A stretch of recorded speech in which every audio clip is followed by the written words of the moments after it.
PNG happenings. We are not the richest black Christian nation on planet Earth. We are now greylisting. Greylisting matters. It might not be a big deal to the fat cats in Waigani embroiled in crony capitalism and money laundering, but it matters to ordinary Papua New Guineans throughout the country. Greylisting will impact the cost of living because of the undeniable fact that Papua New Guinea is an import-dependent country. From a FATF analytical standpoint, greylisting is rarely about a single missed reform. It reflects a pattern of delayed compliance and weak implementation over time. PNG previously exited greylisting roughly 9 years ago. That period should have been used to institutionalize reforms, strengthen supervision, build prosecution capacity, and embed asset recovery systems. Instead, the 2024 Mutual Evaluation Report again identified serious effectiveness gaps with limited laundering prosecutions, insufficient confiscations, weak risk-based supervision, and coordination shortfalls. These were not new discoveries. They were recurring deficiencies discussed across multiple FATF plenaries and regional reviews.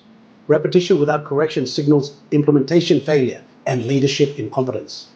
The economic overlay deepens concern when the Prime Minister announces 56 billion used over 6 years without commensurate visible outcomes.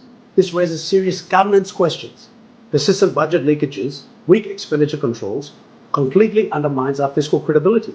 Our national debt is 65 billion. We have 3.7 billion in interest payments that consume about 12% of the 2026 national budget.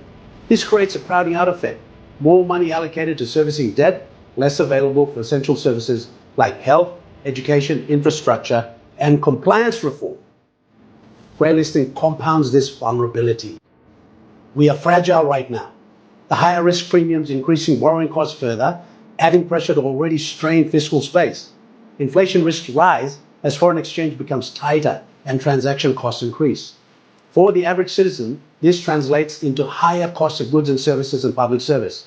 Food, fuel, medicine, school fees, and essential goods. All the prices will go up.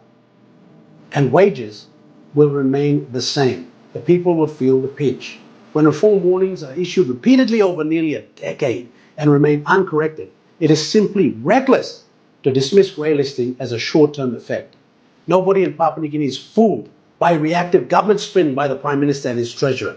It is execution failure at the highest levels of leadership, and the buck stops with the Prime Minister. Papua New Guinea, we are not the richest black Christian nation on planet Earth. We are now greylisted. Shame on the government for its lackadaisical, nonchalant attitude and the total lack of urgency.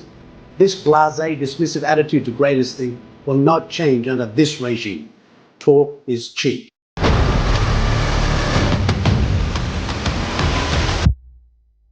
PNG happenings.